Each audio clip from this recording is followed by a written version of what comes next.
Hello dear student, बहुत बहुत स्वागत है आप सभी लोगों का। एसएससी एमटीएस 2022 के एग्ज़ामिनेशन के लेके हम लोग बात करेंगे।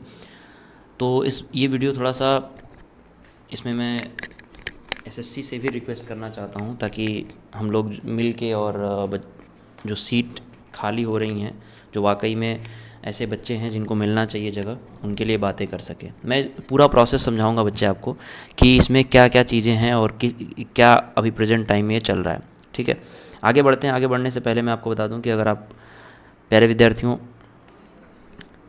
एसएससी एमटीएस 2022 के नोटिफिकेशन की बात करें हम लोग, ठीक है, ये 2021 है सॉरी, और 22 का भी नोटिफिकेशन इसी टाइम आया था, मतलब लगभग आपका जनवरी में आया था। ठीक है, जनवरी 2023, हाँ जैन 2023 में आया था। ठीक है, तो अगर हम ये बात करें बच्चों कि इसके नोटिफिकेशन की, तो एसएससी सीजीएल के बच्चे, ठीक है, एसएससी चाहे वो सीजीएल हो चाहे वो सीएचएसएल हो, सीजीएल कौन 2022, सीएचएसएल कौन 2022, इन दोनों ही, और एमटीएस, ठीक है। अगर मैं एमटीएस 2022 की बात करूं तो 12,523 वैकेंसी हैं। अगर सीएचएसएल 2022 की मैं बात करूं तो लगभग 4500 प्लस वैकेंसी यहाँ पे हैं। और यहाँ पे अगर हम बात करें तो 36,001 वैकेंसी थी।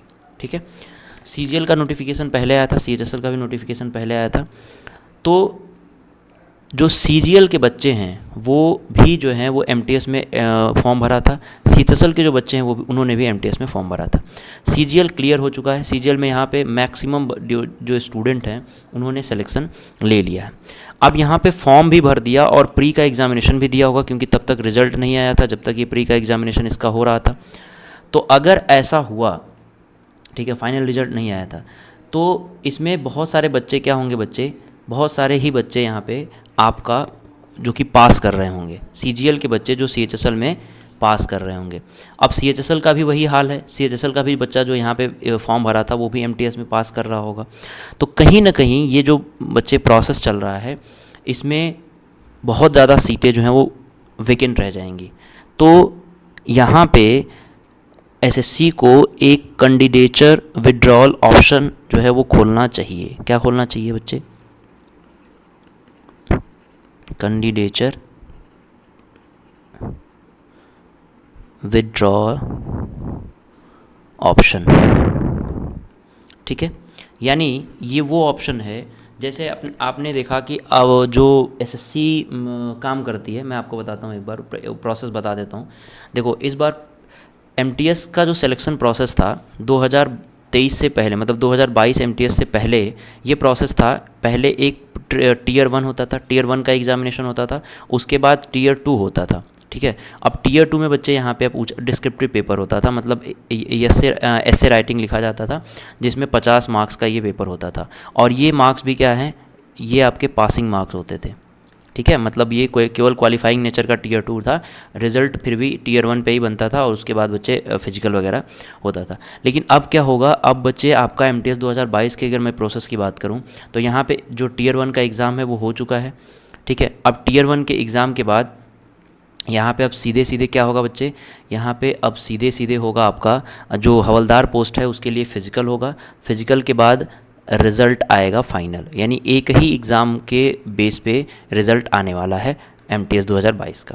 ये जो प्रोसेस है, इस प्रोसेस में समय तो कम लग रहा है, लेकिन बच्चे जो नुकसान हो रहा है सीटों का वो थोड़ा ज़्यादा हो रहा है। ठीक है, तो अब हम अगर देखें कि भाई जो बच्चे सेलेक्ट हो चुके हैं ऑलरेडी, है ना, यहाँ पे हमने बात की जो बच्चे इसमें ऑलरेडी सेलेक्ट हो चुके हैं उनका भी यहाँ पे क्या होगा, यहाँ भी उनका सिलेक्शन हो गया होगा। तो इस कंडीशन में अगर बच्चे चाहें भी तो अब देखो क्या होगा कि पोस्ट प्रेफरेंस फाइनल रिजल्ट से पहले भरवा लिया जाएगा। तो फाइनल रिजल्ट से पहले अगर पोस्ट प्रेफरेंस भरा दिया जाता है तो भी क्या होगा बच्चे, यहाँ पे सीटें वेकेंट रहने की संभावना है।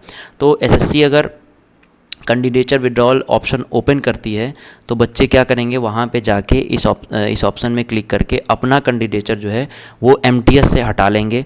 और जैसे ही एमटीएस से, जैसे सीजीएल वाले और सीएचएसएल वाले बच्चे एमटीएस से अपना कैंडिडेचर हटाएंगे, उसके बाद जो है जो योग्य बच्चे होंगे उनके बाद जिनका नंबर आएगा वो यहाँ पे अपना फॉर्म, मतलब वो जो पोस्ट प्रेफरेंस भर के अपनी एक नौकरी पा सकते हैं। तो बच्चे ये थोड़ा सा मतलब अगर सीटें वेकेंट रहेंगी तो बहुत ही मतलब बुरा होगा, क्योंकि भाई नौकरी, सरकारी नौकरी पाना सबका सपना है और एक उज्जवल भविष्य है।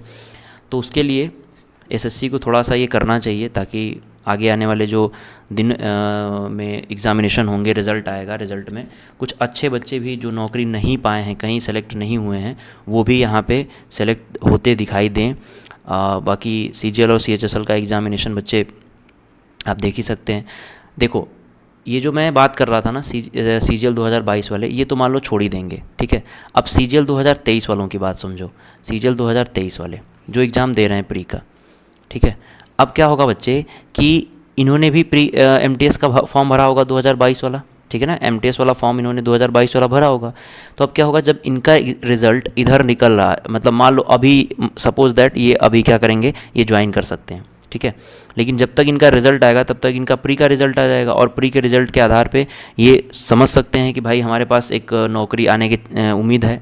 तो सीजीएल 2023 वाले भी इसमें क्या होंगे, फॉर्म इन्होंने भरा होगा जो सीजीएल 2023 की तैयारी कर रहे हैं, इन्होंने भी यहाँ एग्ज़ाम दिया होगा, इनकी भी सीट यहाँ पे वैकेंट रह जाएगी। तो मेरे स्टूडेंट से भी रिक्वेस्ट है कि अगर आपका कहीं सिलेक्शन हो गया है तो भी आप ऐसी जो वैकेंसी आती है उसमें फॉर्म भरने से बचें, ताकि आगे आने वाले जो हमारे स्टूडेंट्स हैं, हमारे आगे हमारे आने वाले जो विद्यार्थी हैं जो नौकरी की तैयारी कर रहे हैं, उनको यहाँ पे एक मौका मिले। तो आप समझ गए होंगे कैंडिडेचर विड्रॉल ऑप्शन क्या होता है।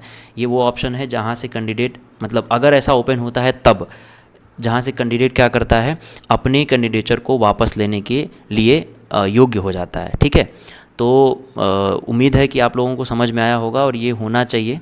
खैर, अगर आप अपनी तैयारी कर रहे हैं तो तैयारी करते रहिए। बाकी मेरी बाकी विद्यार्थियों से भी रिक्वेस्ट है, जो लोग सेलेक्ट हो गए हैं वो दूसरा एग्ज़ाम में फॉर्म भर के दूसरे की सीट न लें।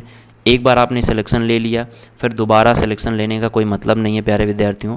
तो अपना सिलेक्शन आप लेके जॉब करिए और दूसरे बच्चों को भी आने दीजिए फील्ड में, ठीक है। अब हम बात कर लेते हैं कि जो नए बच्चे हैं उनके लिए बहुत बेहतरीन मौका है यहाँ पे एसएससी एश्योर बच्चे, यानी कि आपका सिलेक्शन श्योर करने के लिए आपके पास ज़बरदस्त मौका है। अगर आप 1 साल का सब्सक्रिप्शन लेते हैं तो आपको 3 मंथ का फ्री यहाँ पे दिया जाएगा, और अगर आप 2 साल का सब्सक्रिप्शन लेते हैं तो 6 महीने आपको फ्री दिया जाएंगे। क्या दिए जाएंगे, 6 मंथ। तो बच्चे आप सभी एसएससी के एग्ज़ामिनेशन के लिए, चाहे आप प्लस में चाहे आइकॉनिक का सब्सक्रिप्शन लेते हैं, दोनों ही में आपके इंपॉर्टेंट है। ये ऑफ़र 22 जुलाई को एंड हो जाएगा। तो उससे पहले पहले आप PMYT डिस्काउंट कोड यूज़ करके अनअकैडमी प्लस ज्वाइन कर सकते हैं। यहाँ पे बच्चे जो है सभी कैटेगरी में PMYT डिस्काउंट कोड यूज़ करके आप इसका फ़ायदा उठा सकते हैं। ऑल इंडिया रैंकर्स बैच जो सीजीएल 2024 के लिए है बच्चे, ये स्टार्ट हो रहा है 20 जुलाई से। यहाँ पे आप अपनी पढ़ाई कर सकते हैं ज़बरदस्त तरीके से और अपने सभी फेवरेट टीचर से पढ़ सकते हैं। साथ ही प्यारे विद्यार्थियों, फाउंडेशन बैच जो है SSC GD के लिए, वो भी 20 जून से स्टार्ट हो रहा है। तो यहाँ भी आप अपनी तैयारी करके एक बेहतरीन शुरुआत दे सकते हैं अपने आप को, और उसके साथ साथ आप डाउनलोडेड नोट्स के साथ पढ़ सकते हैं ताकि आपकी तैयारी बेहतरीन हो पाए। So dear student, thank you so much, bye bye.